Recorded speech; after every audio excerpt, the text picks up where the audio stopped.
wait. Not yet. Come on, let's finish it. Could you ever imagine that here we are, Hollywood's biggest night, the Oscars, with 4 nominations? And things that were bubbling up from my subconscious. Okay. And then Alan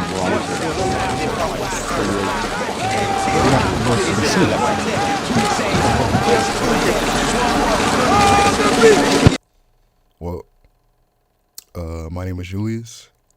I'm 21 years old, senior in college, and this is the start of my journey.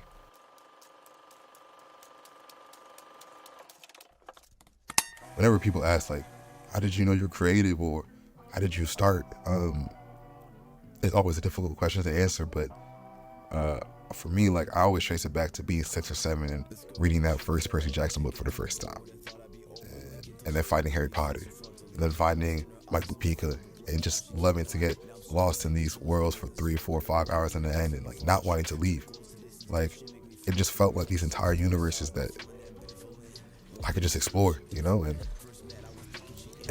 but at the time, it wasn't art. It wasn't like some kind of like creativity. It was just to me, books were books, and they were just cool.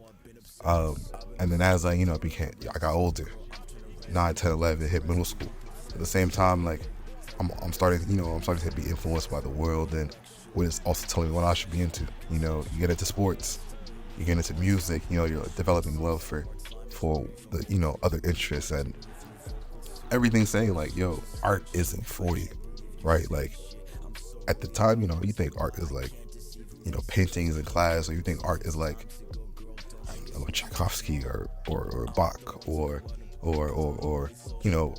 Picasso, right? And like, I'm looking at the music I'm listening to at the time, right? Wayne, Drake, Meek Mill, Future, like Kendrick, like these people, and I'm like, like that's not art, quote unquote, right? And then, yeah, I just had this thought in my mind that like art was this thing that wasn't for me. Pour faire du cinéma, c'est simple. Il faut fermer les yeux. Everyone kind of has this moment where they first get that spark, where they're like, hold on, this is something here that I might want to explore further. And for me, that came my junior year of high school when my English teacher, shout out Dr. Crow, had this assignment where we were supposed to take a historical event and then insert a fictional figure that might have served as like an unsung hero or something like that. And I remember I wrote about the Haitian Revolution, and I did like a week's research, and then spent like another week working on it. It was supposed to be like a 5-page essay. I ended up writing like 12, 13 pages. And I remember getting so into it, but then like after it was done, I just turned it in and kept going. And it was Dr. Crow who came back and said, hold on, like this is really dope. And not only that, but like you should continue on with this and pursue this. And then gave me the resources to like explore it and do it in a way where I found it interesting. And he made sure that the next couple of assignments, like there was something there that there was a creative option so I could keep going within it. And I really enjoyed it. And then he showed me authors that not just like, because you read in class and it's like, all right, who's this? Like, who, like, listen, Pride and Prejudice is a great book, but like to a 16-year-old boy who, for me, that's not where my interests lie. But then he's making sure to find me books, find me authors that might interest me, might be interested in like Black thought or like where my mind is. And that was so important because that allowed me to kind of say like, hold on, maybe there's something here. Like maybe there's something that this is for me, something I can pursue further. You know what I'm saying? And it was like, I needed that from him, and I was super, super thankful to him. And I actually need to go back and email him again and let him know, just because it's been a while, and I think it would be hilarious for him to see how much I changed. Because, at the time, like, I remember I used to talk to him and be like, English is my worst subject. Est-ce que vos films sont bien compris en Europe? Non, mais mettons-nous bien ça dans la tête. Moi, l'Europe n'est pas mon centre. L'Europe est une périphérie de l'Afrique. Around this time, I'm like 17, 18, and I'm constantly asked like, oh, what are you gonna do when you grow up? What are you gonna do when you graduate? What are you gonna do when all these things? And apply to college, get into college, and then I'm trying to figure out like, what am I gonna do you know, for the rest of my life? And like, that's a hard question to answer. You kind of don't realize how long life is, you know, like you're in school for 12, 13, 14, 15 years. And then you don't realize like your work life is 2-3 times that, and you're gonna do that forever. I know obviously I'm enjoying these writing or enjoying these fiction, but like it was never something I took serious. It was always about like pre-med, pre-law, engineering, and I was switching a lot. So trying to find that, trying to explore like what I'm actually interested in, you know, and I think that was like a lot of what this journey has been. Like realizing like this is what I think about, you know, when I lay down, and like, you know, this is what I think about all the time.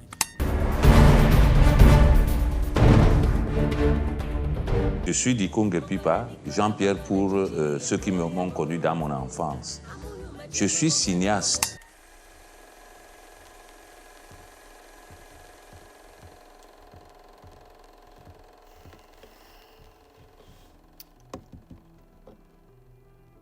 So it's been about 2 years since I bought my first camera. It was a Sony a6000. I got it off eBay for about like $150, which was a big investment at the time, but I just felt ready. I felt prepared, and I knew this is what I wanted to do. I wanted to explore this further, something. I didn't really know what it was, but I was in the middle of my first film course, and it was spring break, and I just remember feeling like all these ideas, all these concepts, these feelings that are up here, like I just need a way to get it out, and the camera, this is the way to do it. And so from there, I just took off. It just kept going. And so I look back now, and my interests and what I wanted to do, and it just kept developing and exploring. But through all that, it just felt like a way to take everything up here and just be honest with myself and be truthful and express the feelings and the emotions and make sense of what's going on.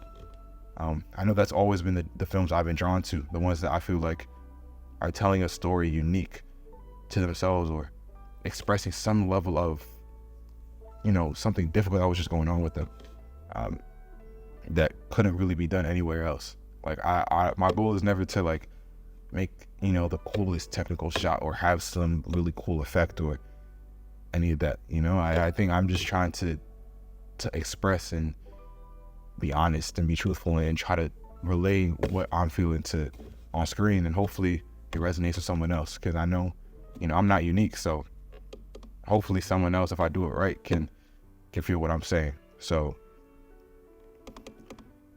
I'm here now, trying to write, trying to create screenplays, short films, everything. Working with my friends, collective, shout out Ayota, poetry, literature, music, film, photography. Like we're all working heads down, just ready to take this to the next level, because I feel like we all know and are so real and trying to be connected with what we're trying to do, and just express that and hope that it resonates with some other people and maybe can bring us all to the next level. But also just for ourselves, and just making sure that, like, you know, we're doing what we love at the same time. And I think that's the important part. Like I'm up here in a room by myself behind my dorm, just yapping, no audience, no nothing, just here chatting. But it feels comfortable because so much of what I do is that so much of being, you know, I don't know, like what I've experienced, like making videos or films and writing is just in your head talking to yourself. So it's like I'm comfortable with it. This is what it takes. This is what I got to do. So I'm here now. This is only the beginning for us, for me, for where this goes. Hopefully, you know, 2, 3, 4, 5 years, I can look back at this and say, was it corny? Maybe. But at least this was the building blocks, the base for something cool. At least you know where you started out. And yeah, I just need this motivation to really make sure that I just keep going, because for me, there's no turning back now. This has to work. So it's gonna work. I kind of killed that. I feel like I kind of killed that. Yeah, I'm giving myself a round of applause.